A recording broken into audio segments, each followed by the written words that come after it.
I've been diagnosed with mental illness, so I think that's the first step to take when it comes to mental illness is to admit and come out of, I guess like the homosexual movement, come out of the closet, I would call it, you know? People with mental illness do have to come out of the closet because it's it's what you call a invisible illness. I really appreciated that you talked a lot about the role of people sharing their lived experiences and how effective that was to change people's attitudes. And I know that from my own experience being a survivor of bipolar disorder, I know that when I talk to people about it, they're like, oh, okay, like, I didn't think that of you. And like, you know, they really changed, and they really changed the way that they perceived mental illness, and I put it in quotes because I don't see it necessarily as an absolutely negative thing. Anyway, I just would like to hear in the program that you were talking about, what's the role of people who who've been survivors of mental illness? Do they, you know, you call them up and be like, okay, now go give your thing, or like how, and you know what, and if there is a place also for them in the conception of the program, and how, you know, how to reach out to, because they know this, like we know the psychiatric system like fairly well and whatever. So I just would like to hear your thoughts on that. The role is really simple. It's to tell their personal story, their experience, share some examples of how they were stigmatized, how they felt, the impact that it had on them, but also more importantly, I think, what made a difference. When did they see the change around happen? What sort of put them on the road to recovery, so to speak? And some of the stories are incredible. Earlier this year, we made a presentation at the IWK Health Center in Halifax. It's the major children's hospital which services most of the Atlantic region. And we were interested in getting them to partner with us in a program that we've been evaluating, which has shown some really promising results in Ontario. But we haven't tested it in a pediatric facility, for example. So we went in to make a presentation. And as part of the presentation, we brought a young woman along with us as well. And her name is Stella Ducklow, and we've used her in the journalism symposiums, for example. So, you know, the professionals do their dog and pony show, and we talk about stats, and we talk about how impressive the program is and everything like that, and everybody's really nice, and there's about 90 people in there, including some of the senior executives from the hospital. So it's Stella's turn to get up, and she sort of says, pause this for a minute, and I wasn't sure if I was going to share this with you, or if I was going to tell you about this, but I've wrestled with it for the last 2 weeks because I've known I'm going to come here and speak. And she said, but I am going to tell you, I was a patient in this hospital, and I was treated horribly. And I'm looking at all the body language around all these senior executives thinking they're going to be throwing us out of here pretty quickly. You know, I wasn't sure exactly, you know, people were shifting in their chairs and getting uncomfortable, and I just wasn't quite sure how they were going to take it.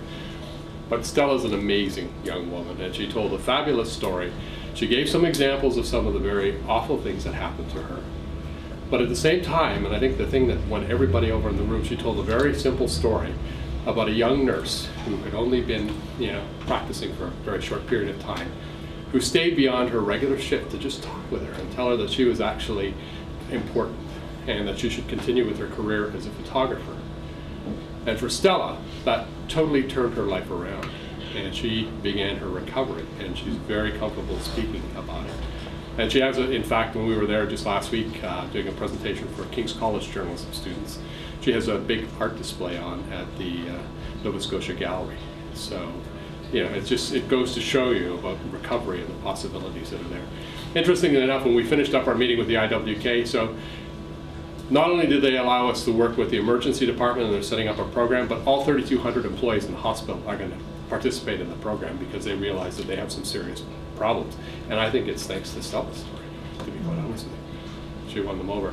It's really, you know, it sounds easy to tell friends or to talk to people that you're close to, but when you get up in front of a big room, maybe, you know, 80 or 100 journalism students, or you're in front of a group of doctors or healthcare professionals or nurses, and you're telling your story, you're going to want to make sure that you're really comfortable doing it and you have support there, because in many respects you're going to relive some of those awful experiences over again, and it can be really quite hard on individuals that are doing this, and we've seen it firsthand. At the same time, we've seen when it's been done well, when speakers are comfortable and well trained and have the supports in place. But we're pulling together a speakers bureau, and we're always looking for people who are interested in coming forward, and we try to get them together with other groups who provide good training. So again, the supports are in place so that it's a good experience instead of a bad one. I mean, I want to reiterate what Mike is saying. What he just mentioned, I've been doing presentations for 16 years, and I started with talking about my story, and it's very difficult.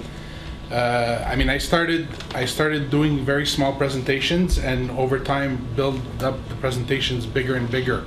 And in fact, this year I did a presentation in front of 700 students in a high school in Collinsville in English. And let me tell you, it's not easy to do. But the 16 years of training really helped me out there. So it seems easy to, like Mike said, it's, you know, when you're talking to a friend or someone, someone you know about mental illness is one thing. But when you're standing like I'm doing right now in front of a big group, or like you've just done, or other people have done, or if you're talking about hundreds of people, it's a different thing, and it requires a lot of training and a lot of support, which I get every time I do a presentation. I get it through different means, and that's my comment. In addition to certain TV shows like 90210, where the bipolar character is also very sexy, and she does certain things that people always attribute to her manic episodes, but actually it's just her, and that's kind of like, anyway, I'm not going to get into that show. About what they have and how they've suffered from it and how they recovered from it. In addition to certain TV shows like 90210, where the bipolar character is also very sexy, and she does certain things that people always attribute to her manic episodes, but actually it's just her, and that's kind of like, anyway, I'm not going to get into that show. So there's this double-edged sword between, like, it's okay for celebrities and it's cool and it's sexy for celebrities, but when it's you, then it's not cool.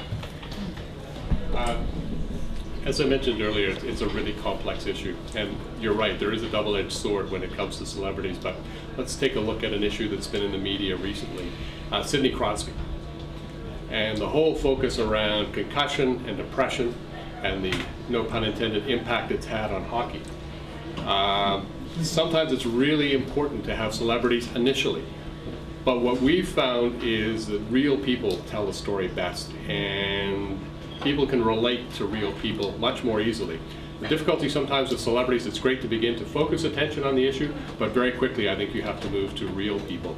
The difficulty again with celebrities is that people will say, well, they're rich, they can get away with it, or they can pay for the treatment, and that's why they got better, but I'm just an average person, I can't afford to do that, I don't have access to the specialists, etc., etc., etc. I think we need a combination of both.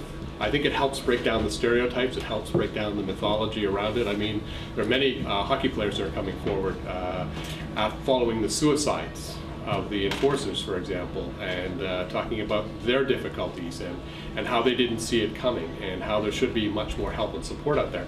That has a trickle-down effect, and it begins to put it in the public spotlight so that people are more comfortable about talking about it. And I think that's one of the things that we have to encourage people to do as much as possible, is to become comfortable talking about it and normalize it. So I think you're right.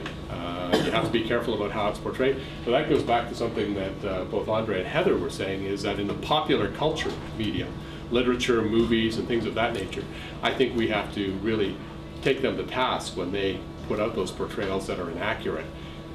So I think it's something that the public can do.